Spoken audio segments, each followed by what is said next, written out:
ചെന്നൈയിലെ തമിഴ്നാട്ടിലെയും LPG വിതരണം അതിൻ്റെ ഡിസ്ട്രിബ്യൂഷനും സംബന്ധിച്ച നിലവിലെ സാഹചര്യം എന്താണ്?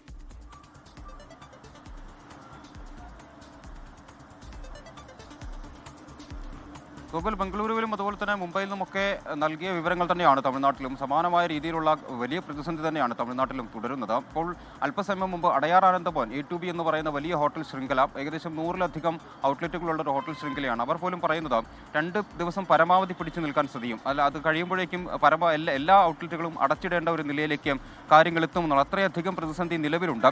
രാവിലെ മുതൽ തന്നെ നമ്മൾ ഈ പറഞ്ഞ മലയാളി ഹോട്ടലുകളുമായൊക്കെ ബന്ധപ്പെട്ടിരുന്നു.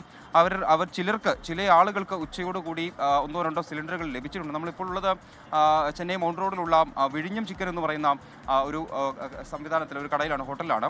ഇവിടെ ഇപ്പോൾ ഈ പറഞ്ഞ രീതിയിൽ ഗ്യാസ് സിലിണ്ടറിൻ്റെ വലിയ പ്രതിസന്ധി അവർ നേരിടുന്നുണ്ട്. ഇപ്പോൾ ഷബീറാണ് നമുക്കൊപ്പമുള്ളത്. ഇപ്പോൾ ഗ്യാസുമായി ബന്ധപ്പെട്ട അല്ലെങ്കിൽ ഗ്യാസ് കിട്ടുമോ എന്ന് നോക്കാൻ വേണ്ടി പുറത്തു പോയത് ഇപ്പോഴാണ് വന്നത്. എന്താണ് ഷബീർ അവസ്ഥ?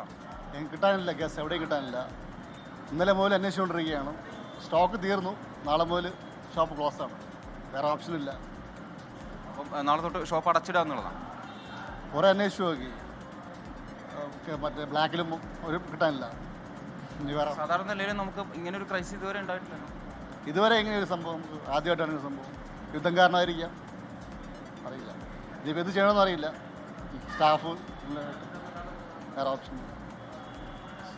ഗൂഗിൾ എന്തായാലും ഇനിയിപ്പോൾ കട അടച്ചിടുക എന്നതിൽ കവിഞ്ഞൊന്നും തന്നെ ഇവർക്ക് ചെയ്യാനില്ല എന്നുള്ളതാണ്. ഇപ്പോൾ പുറത്തുപോയി വന്നതാണ് ഷബീർ. ഗ്യാസ് കിട്ടുമോ എന്നറിയാം. കരിഞ്ചന്തയിൽ ഉൾപ്പെടെ ഷബീർ നോക്കുകയും ചെയ്തിരുന്നു. പക്ഷേ എന്തായാലും അവിടെയൊന്നും തന്നെ ഗ്യാസ് കിട്ടുന്ന ഒരു നിലയല്ല. അപ്പോൾ ആ ഒരു രീതിയിലാണ് കാര്യങ്ങൾ. അങ്ങനെ വരും ദിവസങ്ങളിൽ, വരും മണിക്കൂറുകളിൽ പല ഹോട്ടലുകളും പ്രതിസന്ധിയിലേക്ക് പോകും എന്ന് തന്നെയാണ് മനസ്സിലാക്കുന്നത്. മുഖ്യമന്ത്രി MK സ്റ്റാലിൻ പ്രധാനമന്ത്രിക്ക് കത്തയച്ചിരുന്നു ഉച്ചയോടുകൂടി.